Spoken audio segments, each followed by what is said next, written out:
Hola profesor, buenas tardes. Sí, Buenísimo, gracias. Bueno, mientras se van conectando los que faltan, buenas tardes, Claudia. Hay una pregunta que me hacía Isabel, Mariana Isabel. Me parece muy importante y muy interesante, me sirve para con lo que tengo que arrancar hoy día en la clase. Así que bueno, voy a aprovechar de anonimizarla, en el sentido del puntualmente los ejemplos que me propone Mariana, este, y, pero va a ser muy pertinente para explicar algunas cuestiones por ahí no han quedado claras, yo no he sido claro y que, insisto, la pregunta me viene al pelo para avanzar sobre ese tema. Ya ahora enseguida, antes de entrar a la clase, la respondo. Y respecto de la solemne, recuerden que va a estar habilitada como quedamos a partir del día viernes 31 a las 8 de la mañana y va a quedar habilitada hasta el 4 a las 19. El martes 4, si mal no entiendo, sí, a las 19 horas. Ahí cierra el, la posibilidad de entregas. Con lo que se van a encontrar es con una solemne que son nada más que opciones múltiples. Son varias opciones múltiples, tienen 80 minutos para resolverlas que les van a recontra sobrar y ahí van a entrar las clases de la 7 a la 11, inclusive que es la que vamos a ver hoy día. Ese tramo de clases los contenidos de esas clases van a entrar en esta solemne y la van a encontrar a esta solemne en la semana 11. Ahí la van a encontrar. Ya está habilitada entonces para que empiece a funcionar, espero que sin problemas. Bueno, muy bien. Este, esto era un aviso nada más, así que puesto que el aviso está, vamos con lo que me pregunta Mariana, que está muy bien. A ver, hay cierta literatura, la inquietud de ella es por la literatura, ¿sí? Particularmente un par de obras que no viene el caso mencionar, pero claro, la pregunta es sumamente honesta porque dice, bueno, hay cierta literatura, profesor, que es útil para, es decir, qué sé yo, se escribe para que, no sé, usted se sienta de una determinada manera, o usted tenga estas imágenes en la cabeza que le son placenteras o le son aterradoras, ¿no es cierto? Entonces, la verdad es que muchas veces, más que lejos de contemplación, que era la actividad propia del intelecto en relación a la belleza, lejos de tratarse de un reposo en la contemplación, parece darse una cuestión útil. Por eso la literatura formaría parte de las bellas artes, ¿sí? Que tienen como fin justamente la belleza. Bueno, la pregunta es sumamente pertinente porque, claro, acá hay una cosa que hay que distinguir y es que hay literatura mala. Es decir, y esto es así, ¿no? A veces hay literatura que es muy condescendiente con cierta época, con cierto momento histórico, pero que no aporta absolutamente nada, ¿no? Yo lo veo mucho acá en mi país con la literatura que aparece en torno a Milei. De repente hay 450 libros sobre Milei. Es decir, un montón de gente que no sé si entiende algo, o entiende mucho, entiende poco, o le pide a ChatGPT que le haga un libro, y entonces publican sobre Milei porque, bueno, es la figura del momento, qué sé yo, política del momento, hay análisis sesudos y no los y no tanto, sociológicos, poco filosóficos, en fin, hay de todo, pero salen ahora. Tienen la intención de la manifestación de la verdad, o si fuera en literatura, la intención este, de la formulación o de la manifestación de la belleza. No, quieren hacer dinero, ven la oportunidad y tratan de hacerlo. Esto hace que se rebaje a mera utilidad. Por eso, si bien el fin que debería marcar a las artes libres es la belleza, como hemos venido viendo, no obstante, es muy probable que pase el caso de que haya no buenos artistas, sino artistas que estén preocupados por llenarse el bolsillo o bien por, no sé, hacer algo que les parece que es belleza, pero en realidad es eh, incitación a algo más bien útil o meramente placentero sin contenido, o sea, puramente vacío. Bueno, y ahí está la cosa, ¿no? Eh, Esto en la literatura se da muchísimo, en el cine también, por supuesto, pero quizás en la literatura es donde más duele, por eso entiendo la pregunta de Mariana, porque uno diría, bueno, el cine puede ser comercial, qué sé yo, hay películas tan estúpidas que nos han rodeado, de Hollywood ha desarrollado cosas, hay una particularmente que me produce en cierto espanto de lo frívola que es, o sea, que a un tipo se le haya ocurrido hacer una película sobre un tornado de dragón, de tiburones, es realmente espantoso. O sea, y que eso sea visto por alguien y le parezca razonable, habla un poco, digamos, de la puerilidad, de la abundante puerilidad de la gente. Pero en la literatura parecería ser un ámbito de más resguardo, decir, bueno, acá por lo menos ya no tengo todo el apoyo visual, hay un montón de gente que tiene que hacer un esfuerzo para leer y eso elimina a muchas personas que por ahí no les gusta, no los cansa la lectura. Y sin embargo, en esos ámbitos también se da esta puerilidad, digamos, ¿no? Eh, qué sé yo, textos que apelan a la sensualidad fuertemente, textos que apelan a, qué sé yo, eh, perdón por la referencia, me estaba viendo una serie de Netflix que me causó mucha gracia, que se llama Animal, que es un español, es muy interesante, un veterinario, ¿no? Es muy gracioso. Bueno, le falta argumento, por supuesto, pero tiene un montón de esas cosas que son políticamente incorrectas que me gustan mucho. Y entre ellas, claro, literatura influencer, por ejemplo, y entre ellas él dice, bueno, todas esas frases de taza, ¿no? Esas frases de taza, esas frases que están escritas en las tazas con las que desayunamos, ¿no? Hoy va a ser un gran día, sonríe, la vida es hermosa, o ese tipo de cuestiones, ¿no? Que frases de taza. Bueno, claro, son cuestiones que son, en fin, nadie puede discutir las buenas intenciones de las frases o de algunos libros de autoayuda, como decía nuestro compañero, pero también es cierto que no tienen sustento, o sea, son eh, sensaciones agradables que se producen, ¿no? Y ahí está la cuestión. La buena literatura llega al cala profundo en la esencia de las cosas, desentraña esa belleza, e inclusive puede hacer esta cosa rara que hace a veces la literatura, que es desentrañar la belleza por su opuesto, es decir, describir la fealdad o el dolor o la angustia, pero no para sumergirnos y embarrarnos en eso, que es una asfixia total, sino para sacarnos de eso por una nostalgia del bien, de la belleza, de la verdad, ¿no? Eso me parece que los buenos artistas lo logran. Eh, hay algunos que no conozco mucho, todos dicen que eso pasa en el caso de Las Flores del Mal, se me fue el nombre del autor ahora, por ahí alguno se va a acordar. Eh, bueno, se me fue el nombre. Pero donde yo lo he podido ver es dentro del Señor de los Anillos, me parece una obra de arte realmente, no la película, aunque me ha gustado algunas cosas de la película, sino el libro, ¿no? Sus descripciones de Mordor, de la araña, bueno, todas esas cosas espantosas que va describiendo, siempre en Tolkien tienen el contrapeso de la, de la esperanza, de la belleza, que en medio de esos momentos de máxima oscuridad son descriptos no para sumergirnos en la oscuridad, una oscuridad de terror, de una película de terror sin salida, asfixiante, sino justamente en una oscuridad que reclama el final feliz, que reclama el reposo y el gozo en la belleza, en el bien, en la verdad, ¿no?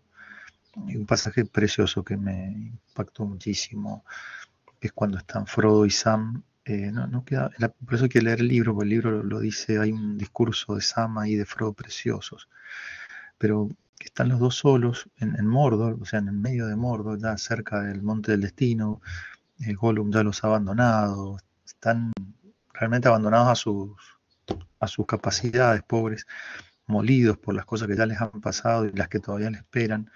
Y en medio de esa situación están tirados de noche mirando al cielo. Mordor estaba siempre nublado.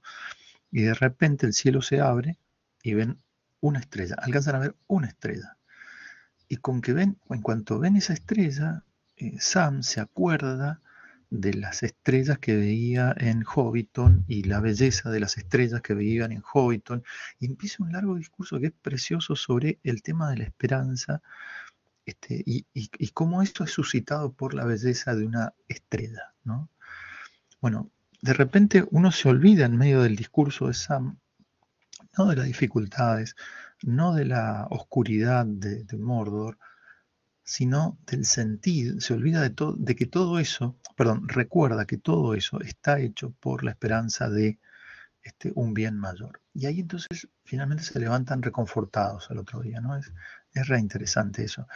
Bueno, eso es buena literatura, es literatura que incluso cuando describe la oscuridad, lo hace para desentrañar el reclamo o la necesidad de la belleza en un mundo feo, de la verdad en un mundo lleno de error, de bondad en medio de un mundo malo, ¿no? Es muy interesante. Por eso lo hacen los buenos artistas. Por eso insisto, no me parece, digo, hay que tener en cuenta que literatura, el fin de la literatura en sí es justamente como arte liberal, las bellas artes, pero en cuanto que algunas,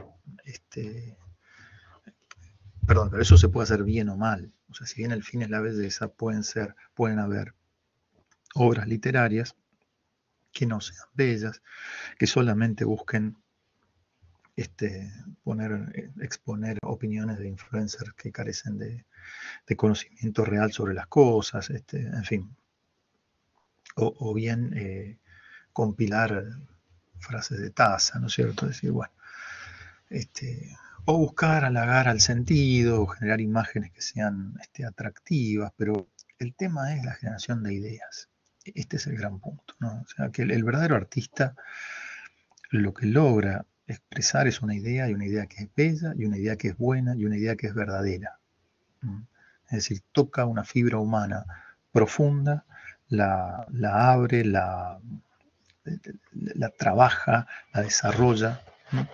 Y me acabo de lastimar, disculpen.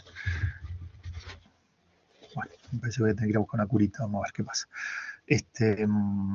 La trabaja, la desarrolla, y ahí es donde uno se reconoce en la literatura como una posibilidad humana, es decir, todos somos de alguna manera Sam, todos somos de alguna manera Frodo, todos de alguna manera somos orcos.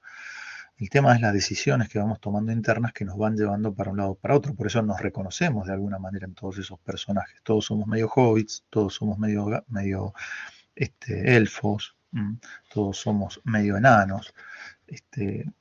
Bueno, ahí está la cuestión. Eso es lo que hace bien el arte, el buen artista, ¿no? Así que bueno, vaya la respuesta, Mariana, a tu pregunta, estuvo muy bien.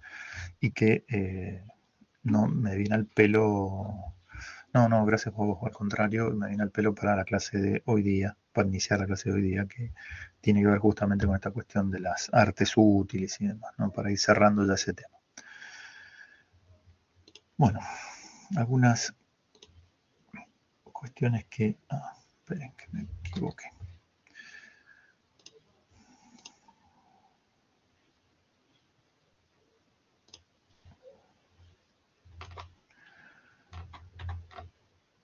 Vamos de vuelta.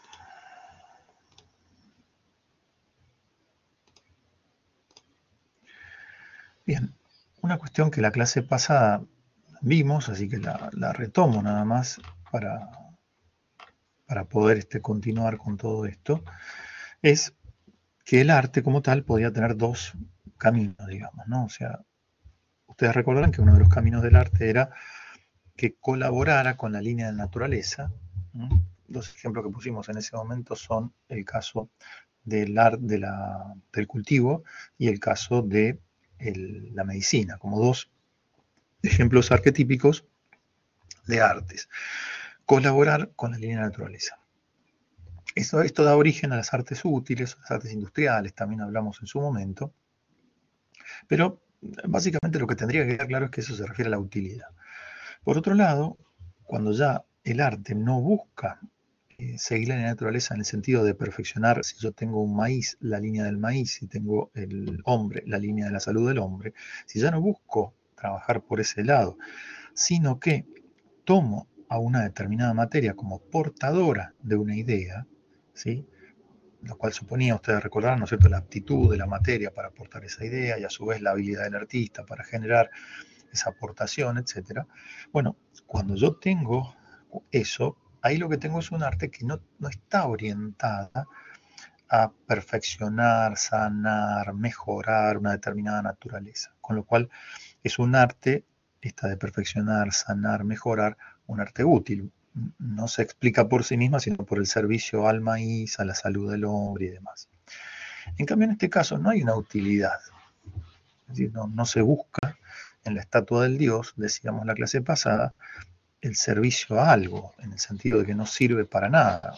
Lo único que hace es portar la idea. Bueno, este tipo de artes que buscan justamente la manifestación de una idea es lo que llamábamos, si esa idea era, si ese fin que buscaba aportar era la belleza misma, una idea en tanto que bella, bueno, ahí teníamos las bellas artes, ¿no? Hoy día nos vamos a meter específicamente con ellas y por eso vamos a tener que hacer el siguiente camino que ahora vamos a tratar de mostrar.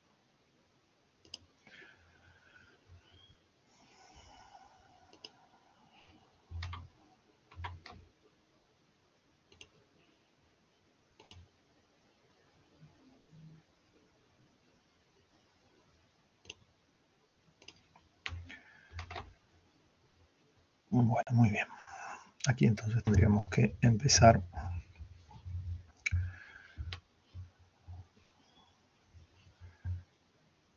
Bueno, toca dar, esta es la última clase sobre de esta unidad. Bueno, en realidad nos queda un pedacito que no voy a alcanzar a desarrollar hoy día, probablemente, pero bueno, lo tomaremos como ya para la próxima clase.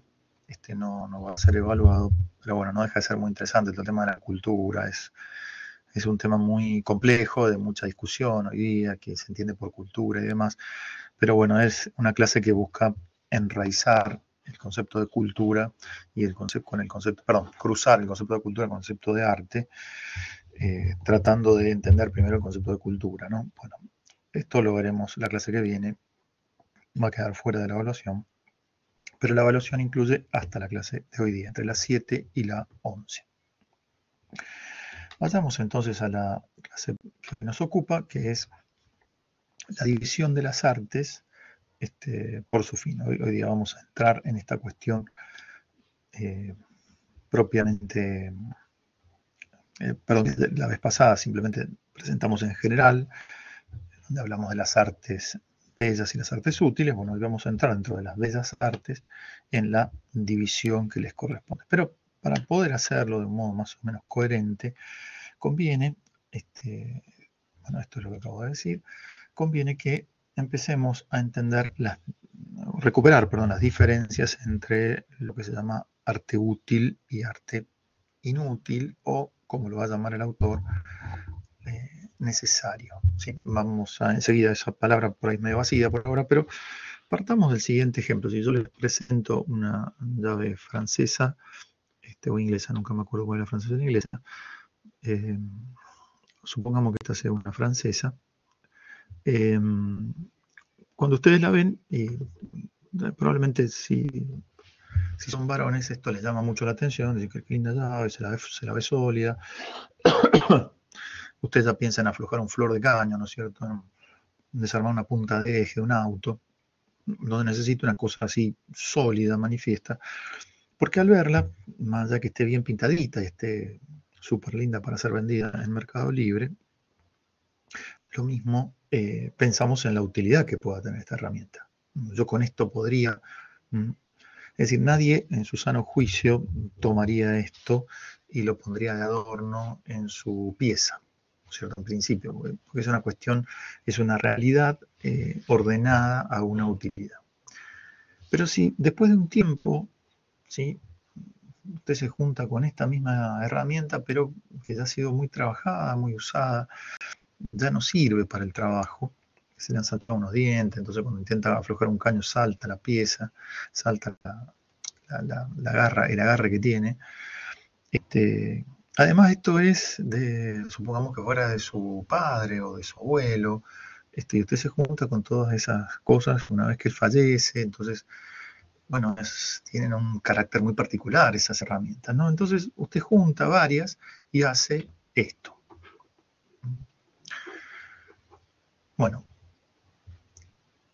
fíjense cómo la herramienta que era útil, ¿sí? Que podía ser vendida, que tenía un valor en atención a la utilidad que reportaba, todo eso acá ha desaparecido porque no sirven estas herramientas, porque están viejas, porque están oxidadas, porque están usadas, y entonces son transformadas, o sea, una vez que se les ha quitado el servicio a, porque ya no sirven para, al ponerlas de esta manera en una cierta composición, con una cierta proporción, hablan de otra cosa.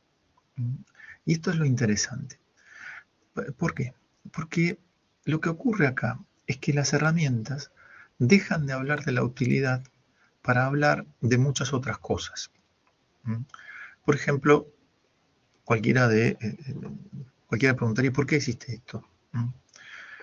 Bueno, en principio no tengo una explicación útil, porque si yo dijera las hice, pero hice para no tirarlas, bueno, perdería bastante sentido.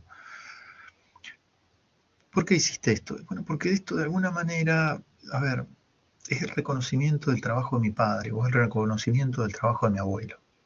Entonces fíjense cómo la cosa cambió.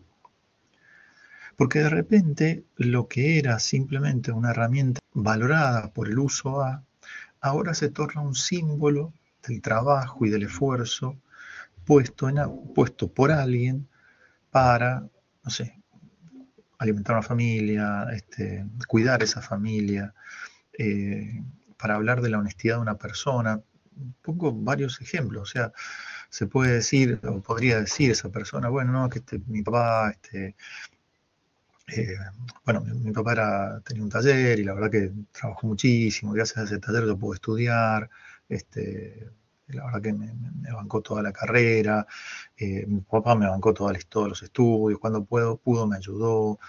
Esta herramienta particular, la del medio, con esa yo aprendí a aflojar punta de eje, ¿me entienden? Este, y eso no es importante el conocimiento que me transmitió solamente, sino quién me lo transmitió, cómo me lo transmitió y qué es lo que me transmitió con ese conocimiento. Me transmitió que el trabajo tiene su mérito, que es mejor el esfuerzo, ¿no es cierto?, la vagancia, que es mejor. Bueno, todo eso de repente aparece presente en esto. Es decir, estas herramientas que parecían ser ya inútiles, ahora son portadoras de una idea. Como dice Heidegger, ¿no? Descubrimos la valía del útil cuando el útil deja de ser útil. Es decir, cuando tomamos al útil, ya no por su utilidad, sino por lo que representa. Y entendemos el esfuerzo humano, ¿no? Y cuando entendemos el esfuerzo humano, ya entendemos algo mucho más grande que la mera herramienta.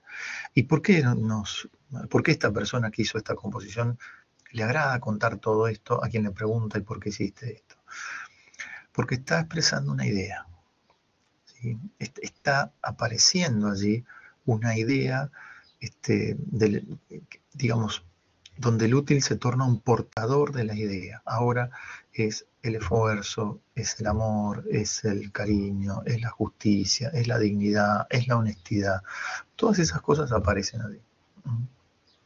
Bueno, fíjense entonces cómo incluso un útil, como una llave francesa, puede, bueno, 3 llaves fijas y un manómetro que no tiene nada que ver, pero bueno, pueden, perdiendo su sentido, hablar de otra cosa que las involucra, pero que ahora las pone en un nivel muy superior, digamos, ¿no?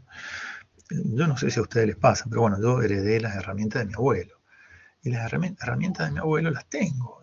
Y algunas todavía las sigo usando. Tengo martillos de mi abuelo que los sigo usando. Mechas para perforar del viejo. No sé, algunas herramientas.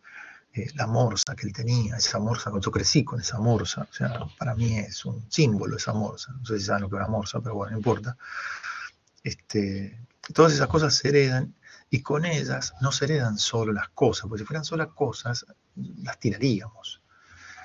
No, se hereda el símbolo, lo que representa, ¿no?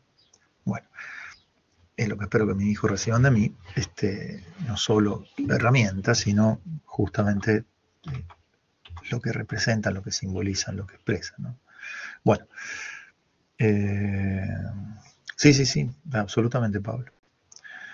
Bueno, en ese contexto entonces lo que quería anotar es cómo algo que puramente útil puede pasar a ser justamente otra cosa, ¿no?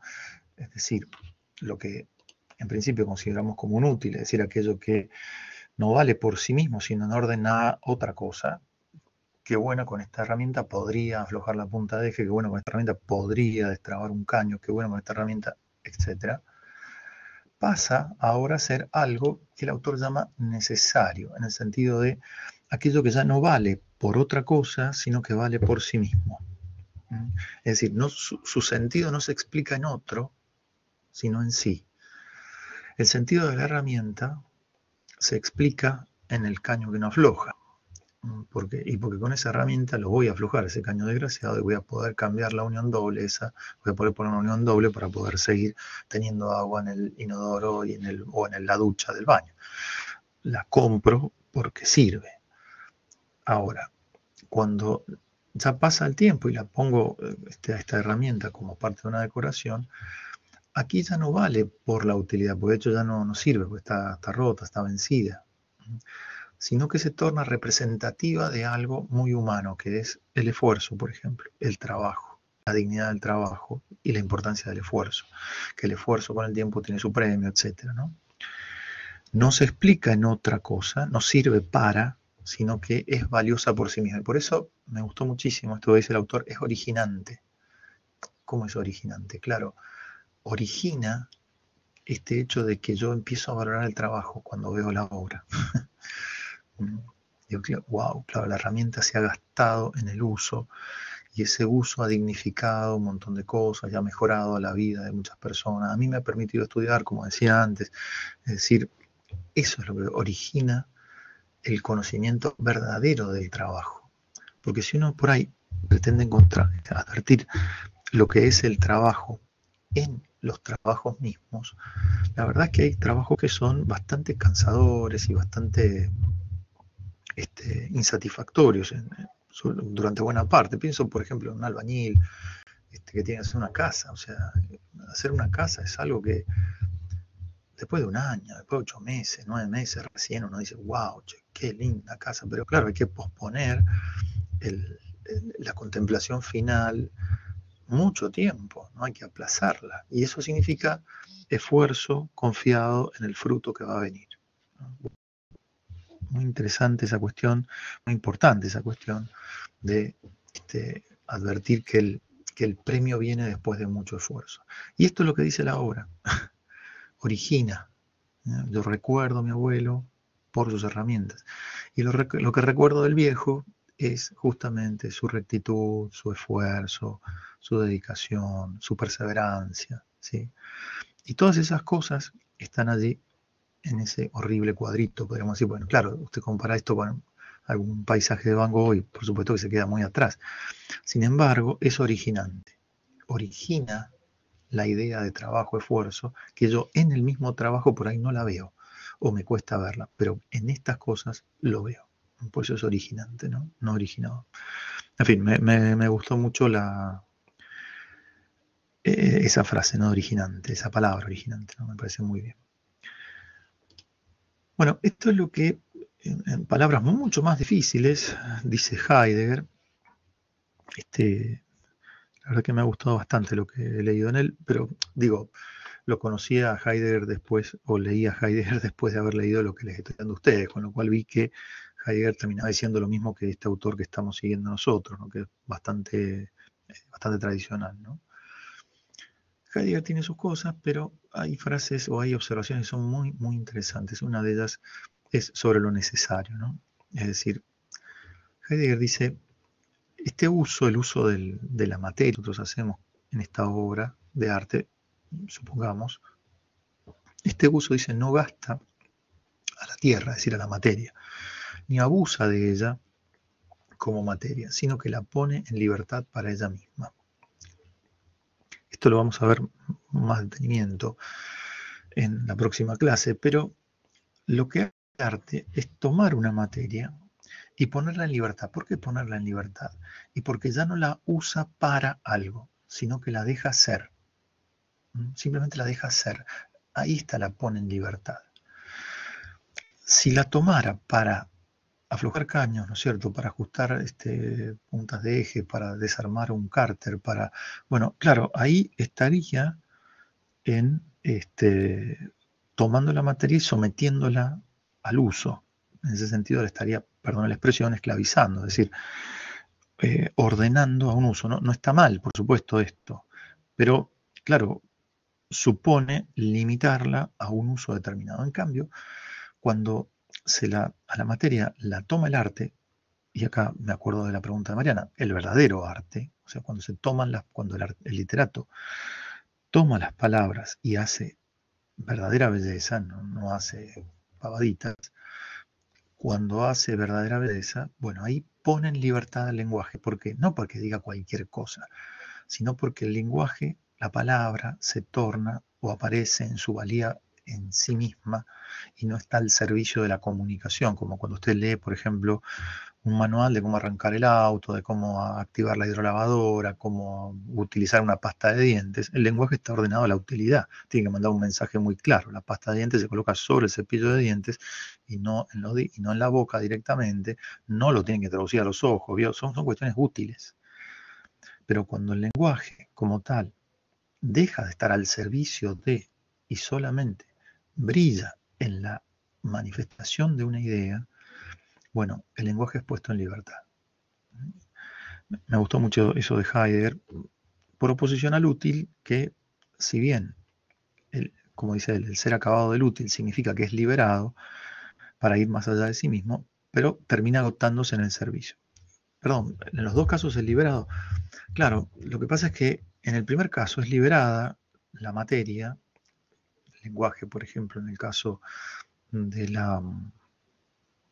de la literatura, o la piedra en el caso de la escultura, es liberada, ¿sí? En el sentido de que ya no busca servir. La piedra no está para apuntalar, ¿no es cierto?, una determinada columna, sino que la piedra ahora es la estatua del dios. Entonces, claro, ha quedado liberada del uso.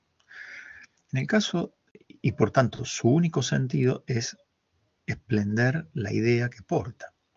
Ahora, cuando hablamos del útil, claro, el útil también es liberado de alguna manera de la, de la limitación de la materia muda. A ver, se piensen, por ejemplo, en un martillo. En un martillo yo tengo dos materias. Tengo el hierro, tengo la madera. La madera la he tomado de un árbol, ¿no? Y el hierro lo he tomado de una mina, pero el hierro no viene en martillos. Viene en estructuras, en limaduras, que deben ser fundidas, que deben ser depuradas, a las cuales se le debe agregar alguna aleación particular, algún otro metal, para que endurezca el martillo. El martillo a su vez debe ser templado en las puntas para que usted martille y el martillo martille, o sea, no que le quede la forma del clavo en el martillo, en fin. Todo eso habla de que el hierro como tal, como yo lo podría encontrar en una mina, es liberado de esa forma elemental y básica, pero claro, cuando lo liberé, en el caso del útil, lo puse inmediatamente al servicio de clavar un clavo, o de clavar o de golpear lo que fuera. Con lo cual, por un lado lo libero, pero ahí nomás lo agoto en el servicio, lo pongo al servicio de.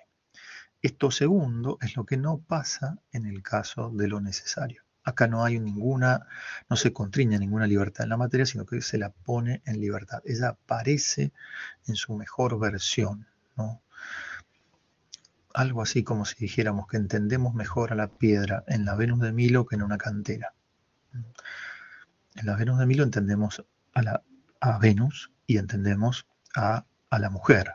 Y entendemos que es re interesante, la Venus de Milo, o sea, es Venus, o sea, es la más hermosa de las diosas y la más sensual de las diosas, pero su posición, su forma, su figura humana no anula de ninguna manera su racionalidad, porque es una diosa, y las diosas se caracterizan por ser racionales.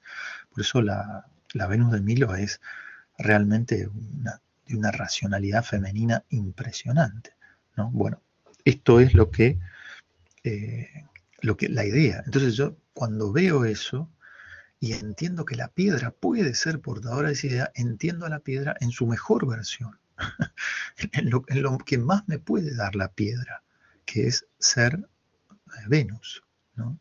Y no ser simplemente una piedra incómoda en un camino o una montaña que tengo que subir y que la piedra es rugosa y me lastima. Es decir, es la mejor versión de la piedra. Bueno, por eso la pone en libertad. Ella aparece en sí misma, ¿sí? En todo su esplendor, ¿no? Allí. Bueno, ok. La clase de hoy empezaba con esta distinción muy importante entre lo llamado necesario y lo llamado útil. Estas categorías de útil son universales, todo el mundo las usa. La categoría de necesario es muy propia de este autor, pero está bien. Yo a veces hablo de inútil como lo necesario. Me parece muy interesante compararlo con la filosofía, que es lo más inútil que hay. Porque claro, no está al servicio de cualquier otra cosa. La medicina está al servicio de la salud, la ingeniería está al servicio de la estática, los edificios no se muevan ni se caigan. En fin, las llamadas ciencias duras están al servicio de otra cosa, salvo las matemáticas, que son las matemáticas puras, digamos, no son más contemplativas. Pero claro, la filosofía no está al servicio de otra cosa, no sirve para nada, ¿no? Y ese es su gran título, es un gran mérito, no estar al servicio de, sino justamente ser aquella ciencia verdaderamente libre, es decir, la que se busca por sí misma. Bueno, el verdadero arte comparte estas características. Muy bien. Habíamos dicho que íbamos a tratar de ver los grandes géneros del arte, cómo se dividen las artes, y esto nos hizo transitar primero un camino de distingamos por lo menos las artes útiles de las necesarias propiamente hablando, es decir, aquellas donde se da esta máxima libertad de la materia y donde las cuales son originantes, es decir, generan la idea. Como hemos dicho recién, lo veíamos, los fines útiles dan origen a las artes serviles o artes útiles. Esto que sean artes útiles o artes serviles no pretende ser algo despectivo, sino en el sentido de decir, bueno, entender que son distintas y que están regidas por otro fin. Mariana dice, no se puede decir que la filosofía está al servicio del conocimiento humano. La verdad es que no. A ver, la filosofía no nos sirve absolutamente para nada, ¿no? Yo es lo que siempre le digo a mis estudiantes, y ellos se ríen porque dicen, uy, claro, la verdad, la filosofía no sirve para nada. Yo digo, justamente, la filosofía es lo más inútil que hay. Ah, usted coincide con nosotros, profesor, claro. Es la única que no está al servicio de nada, sino que es querible por sí, como las grandes cosas de la vida. O sea, las cosas esenciales las buscamos, las verdaderas cosas, y cuando las buscamos bien, las buscamos porque son valiosas en sí. Por ejemplo, la amistad. O sea, ¿por qué somos amigos? Sí, podemos ser amigos por utilidad, es cierto, pero la verdadera amistad es algo que lo queremos por sí. ¿Mm? Bueno, pero un amigo me puede ayudar. Sí, no, por supuesto que te puede ayudar, pero no lo querés porque te ayuda. ¿Mm? Luis lo dice muy bonito. A veces un amigo está enfermo y uno lo va y lo acompaña y el amigo se siente querido y qué sé yo, pero espero que te mejores rápido para que sigamos siendo amigos, dice. O sea, porque es cierto que esta amistad que tenemos involucra que los dos estemos sanos y lo más importante es eso. Es decir, vos no me querés porque te vengo a ver cuando estás enfermo, me querés porque soy tu amigo. Bueno, esas cosas son valiosas y creíbles en sí. La filosofía como tal, en cuanto que es el conocimiento de las causas últimas, explícitamente el conocimiento de la causa última, ese es un conocimiento valiosísimo para el hombre. Y es valioso por sí. Yo le puedo sacar utilidad a eso. No, miren, la verdad que claramente no sirve para conquistar chicas, debo decirlo. Así, tampoco sirve para hacerse el cool, no sirve para nada. Ahora, es lo más valioso y gozoso que tiene la actividad intelectual humana. Ustedes que me están padeciendo en las clases, dice este profesor de filosofía, claro, pobre tipo, bueno, déjalo, se la cree, está todo bien, es su enfermedad. Pero es cierto que cuando las papas queman, es decir, cuando las cosas están difíciles, la salida no la tiene otra ciencia que la filosofía, porque es la que trata del sentido de la vida. Y conocer el sentido de la vida es lo más valioso que hay, es lo más importante que hay. Por eso conocer la causa última, conocer el fin, ¿no? Es lo más importante. Ahora, no hay que confundir acá utilidad con provecho. La filosofía es sumamente provechosa, no sirve para otra cosa, es valiosa en sí. Y eso trae provecho, claro, es cierto. Porque yo conociendo el fin y teniendo cada vez más conciencia del fin, es que puedo ordenar mi vida y plantear cómo tengo que ser y cómo tengo que tratar a los otros y bueno, un montón de cosas. Por eso es muy valiosa, es provechosa, pero se la busca por sí, no se la busca por otra cosa. Gracias por la pregunta, Mariana.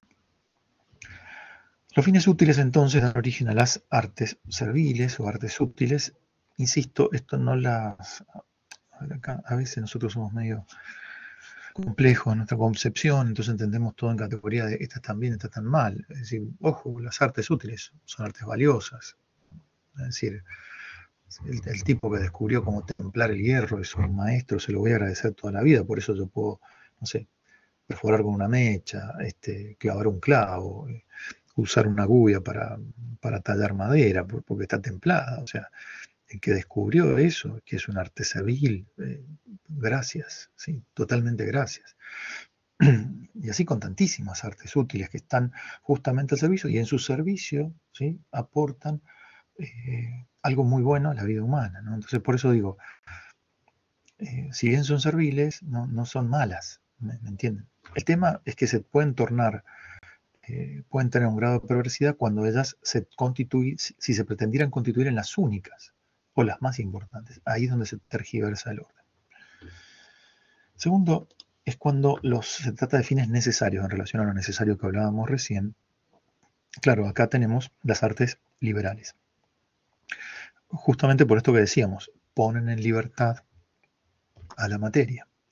No constriñen, no limitan, no encierran a fines útiles una determinada materia, sino que la abren a su manifestación, ¿no? Entre estas dos es la diferencia de la piedra, por ejemplo, utilizada como martillo o como punta de flecha, en el caso de las serviles, o la piedra como portadora de la idea del Dios, las artes liberales.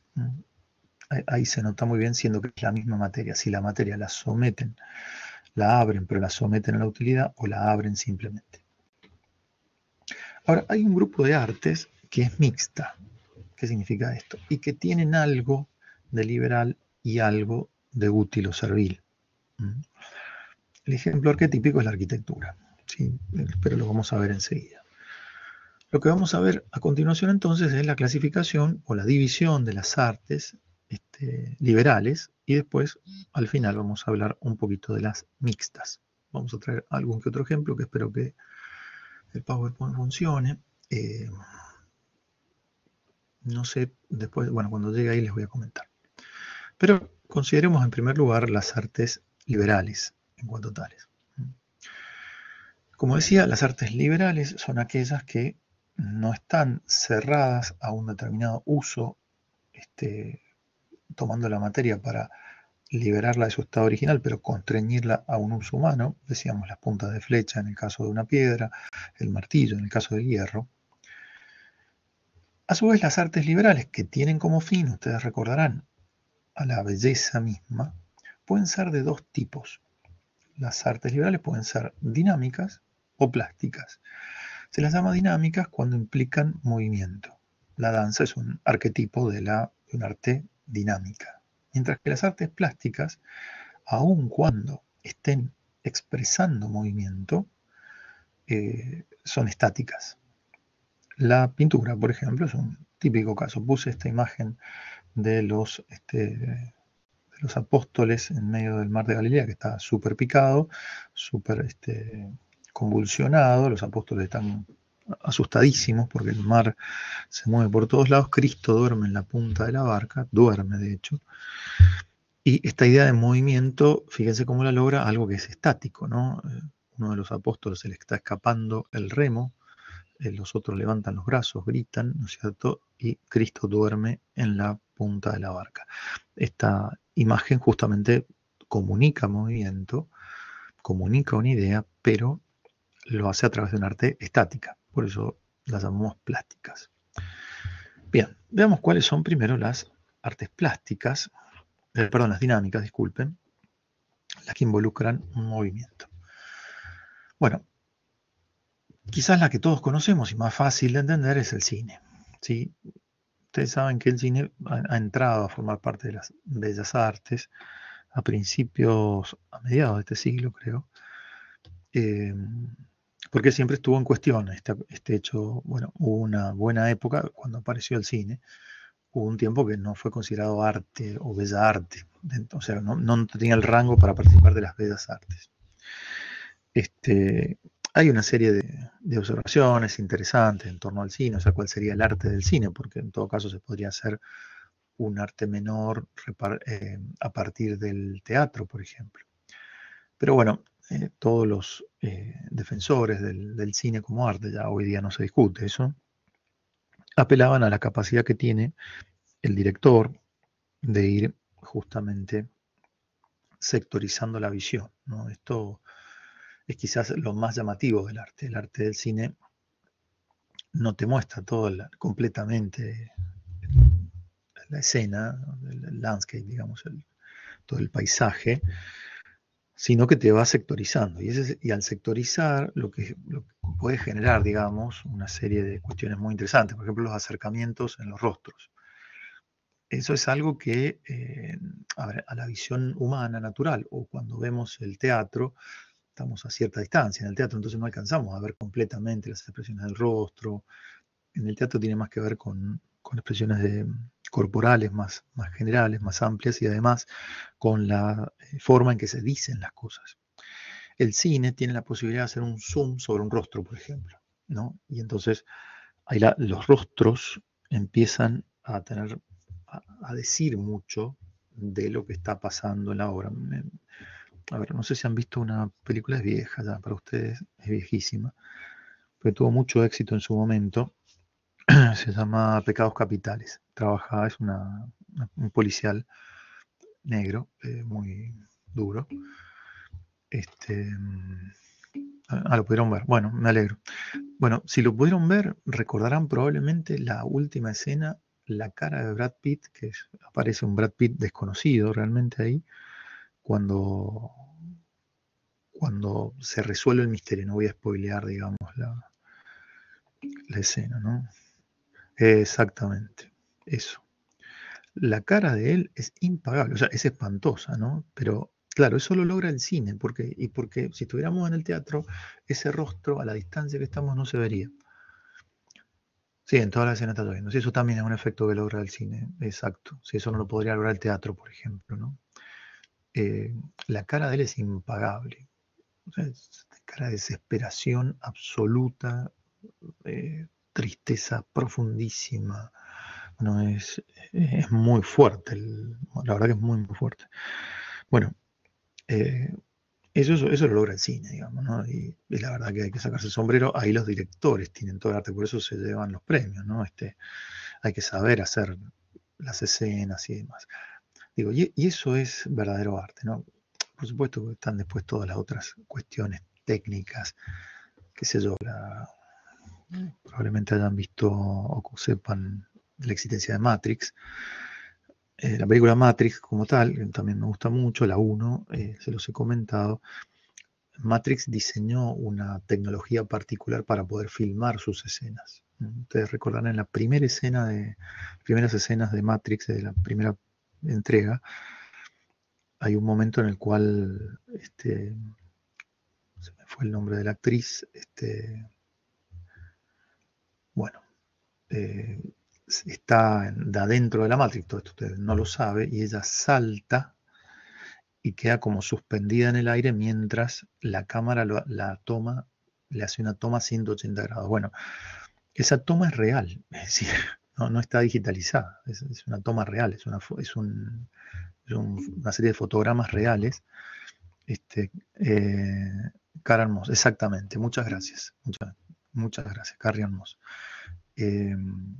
¿Cómo era que se llamaba en la película ella? Se me fue el nombre también. Bueno, ya me lo van a recordar.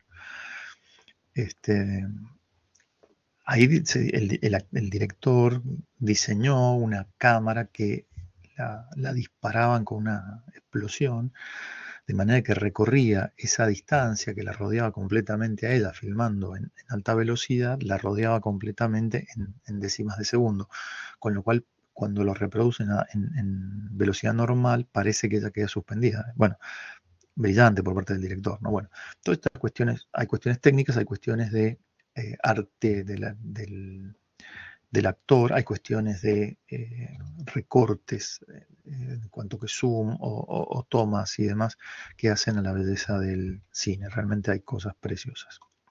Este, hay películas muy buenas, hay películas encantadoras, de buenos guiones, de buena fotografía, en fin. Y después está Sharknado, que bueno, ustedes se pueden pegar un corchazo viéndola. Bueno, en fin. Esta quizás es la más, hoy día que la que más consumimos nosotros.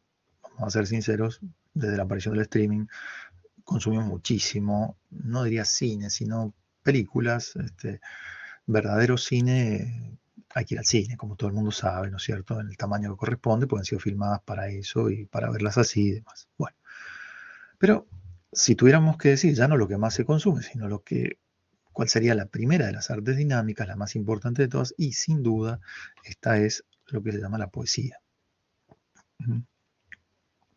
La poesía constituye el arte dinámica por excelencia. Se trata de recitación. Nosotros cuando pensamos en poesía pensamos en algo escrito.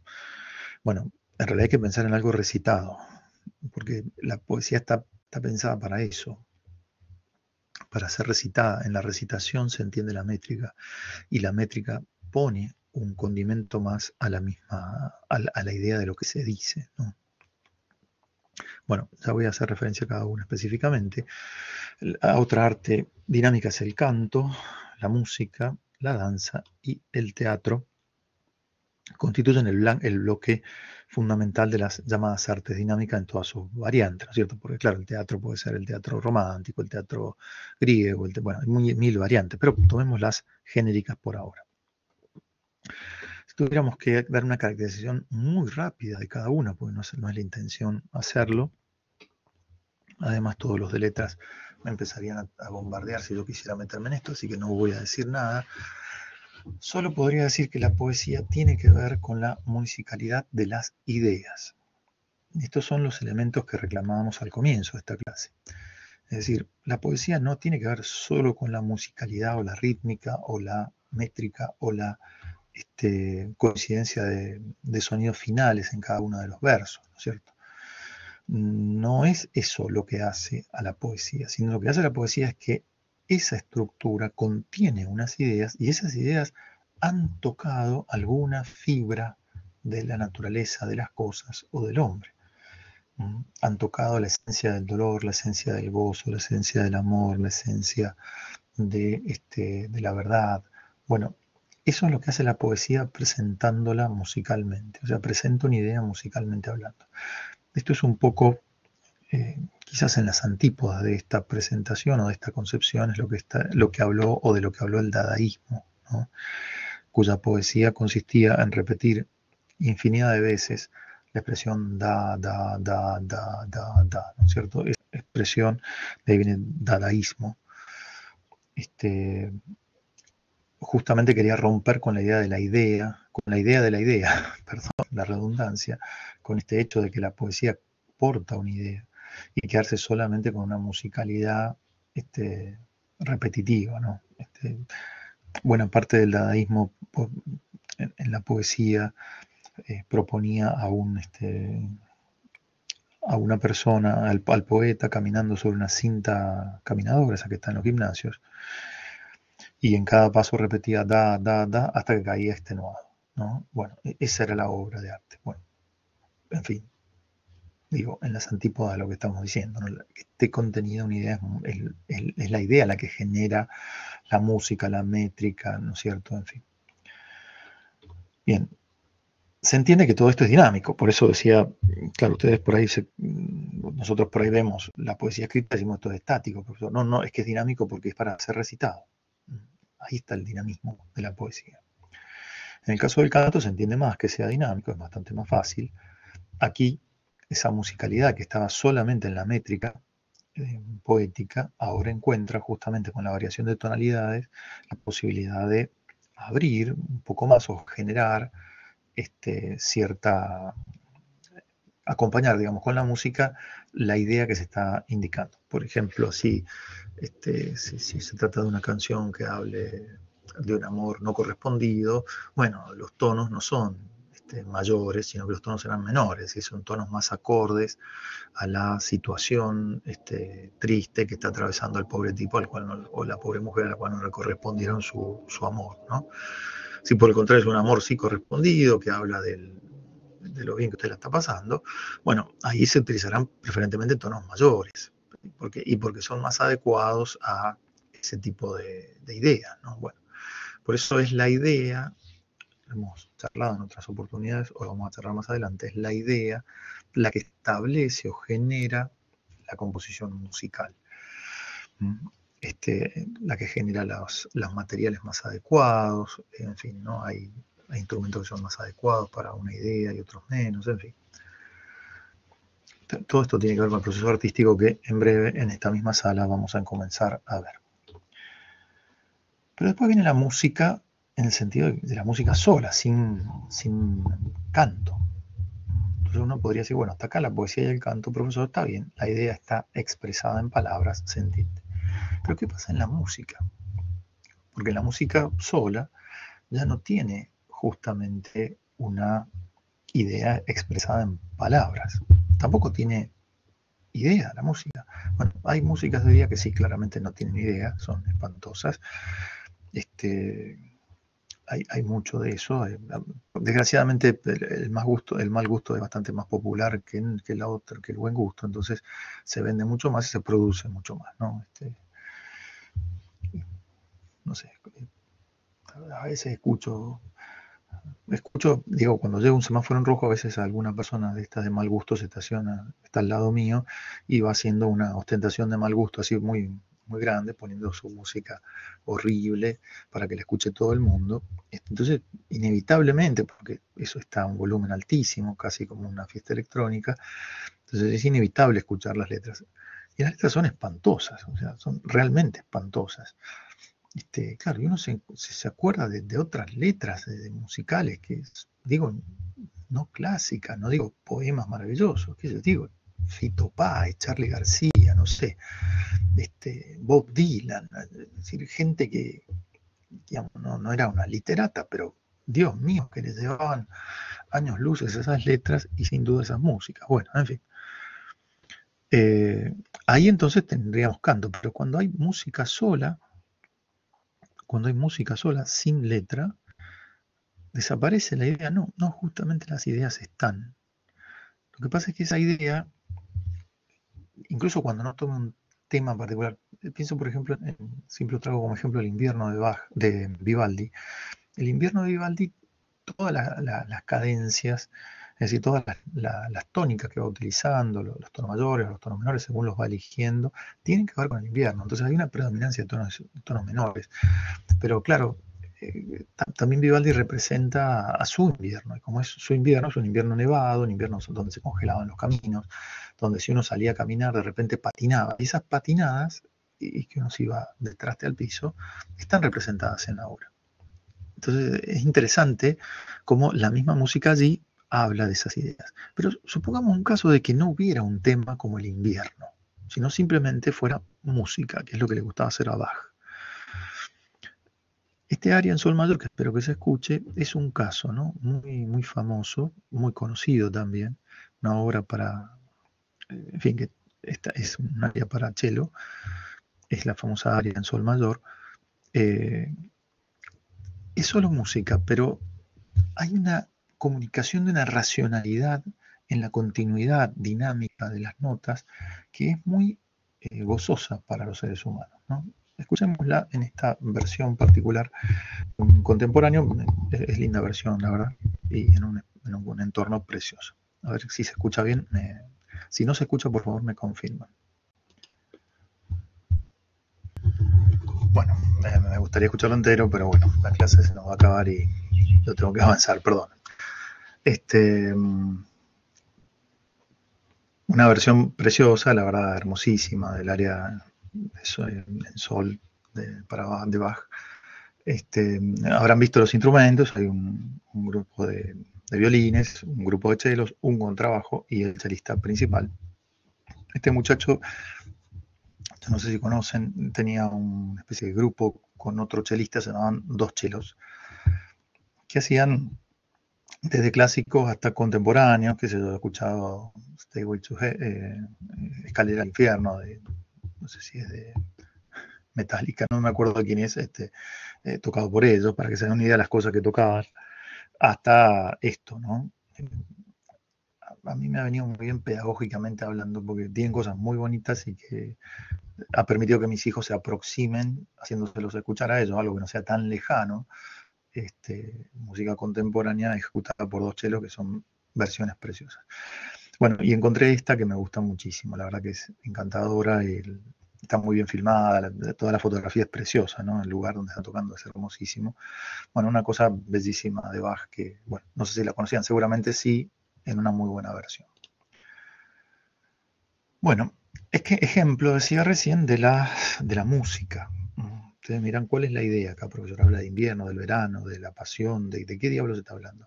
Bueno, en realidad no es que esté hablando de una determinada cosa, sino que lo que nos atrae, lo que nos deleita en esto, es la armonía que se va dando entre una nota y la otra. Es decir, cada grupo de notas que van sonando dinámicamente una tras de otras, que van siendo acompañadas por un violín o por el grupo de los violines, por el grupo de los otros chelos, más el contrabajo, todo eso arma un contexto para que el chelista solista vaya avanzando en las notas. Cada nota cae naturalmente hacia donde debe ir, ¿no?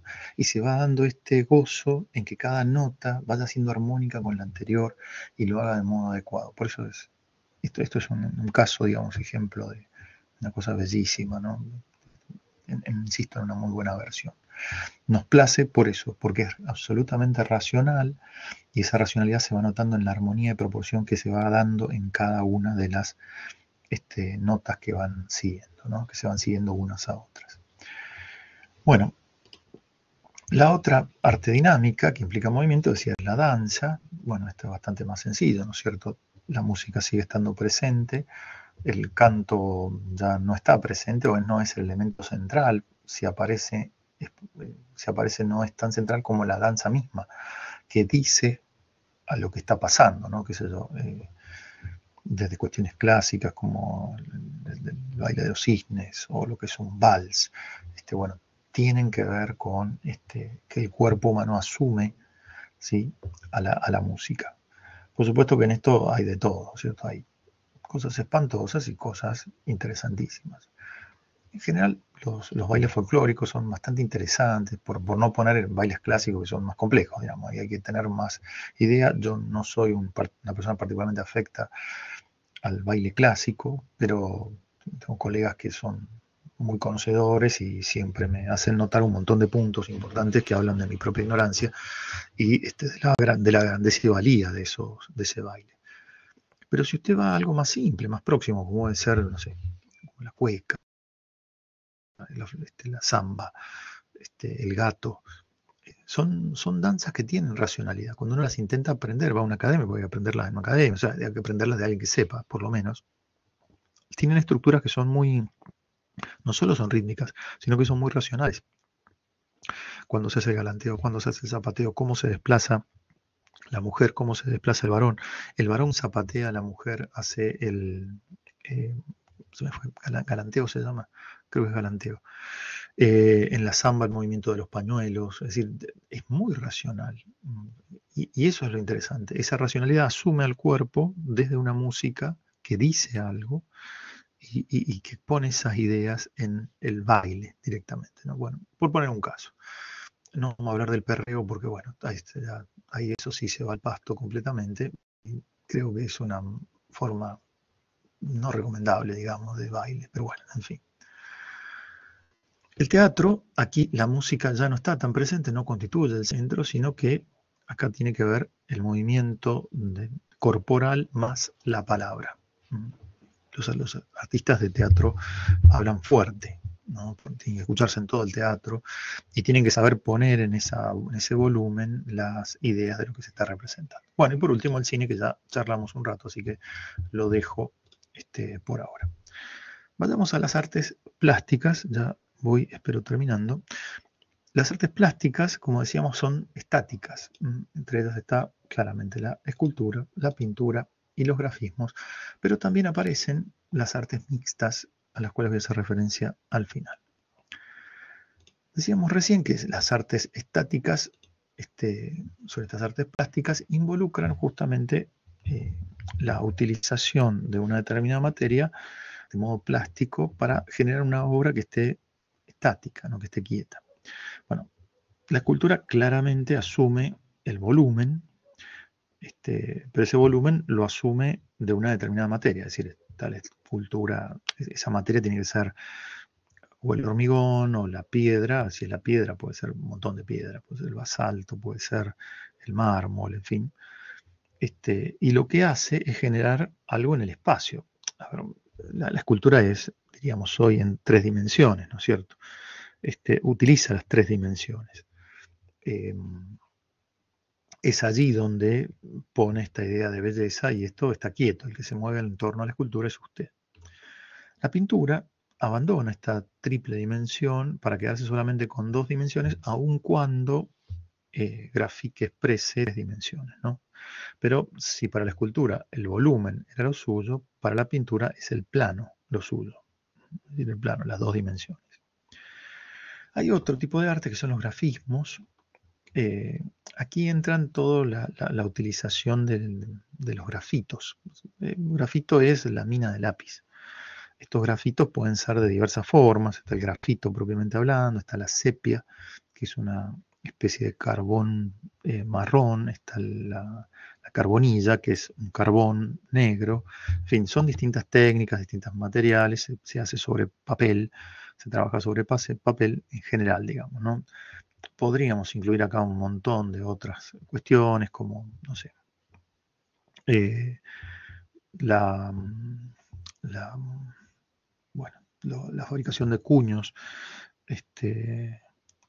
litografía se llama, ahí está, que implican cuños grabados en negativo por el artista, tallados en negativo por el artista, y que a su vez luego son aplicados con mucha presión sobre papel, de manera que lo que está tallado en el cuño, es decir, en la madera, queda en blanco, mientras que lo que se presiona queda en negro. Bueno, es re interesante. Alguna vez les voy a comentar algo de un artista que me encanta, que se llama Víctor Deleuze, que vivió un tiempo en Mendoza, que murió en Mendoza, que es él es belga, pero tuvo mucho tiempo, o sea, nació allí, se educó allí, y después se vino a la Argentina, terminó finalmente en Mendoza, y bueno, yo tengo algún contacto con los nietos, es un tipo excelente, Víctor Deleuze. Alguna vez les voy a mostrar algo de él. Y quedan las artes mixtas. Las artes mixtas son aquellas que tienen algún elemento útil y algún elemento propio de las bellas artes. Bueno, el ejemplo decía arquetípico es la arquitectura. ¿Por qué? Y porque la arquitectura tiene como fin albergar al hombre, es decir, protegerlo de las inclemencias del tiempo, darle un ámbito de seguridad, pero todo eso lo tiene que hacer en un ambiente humano y bello.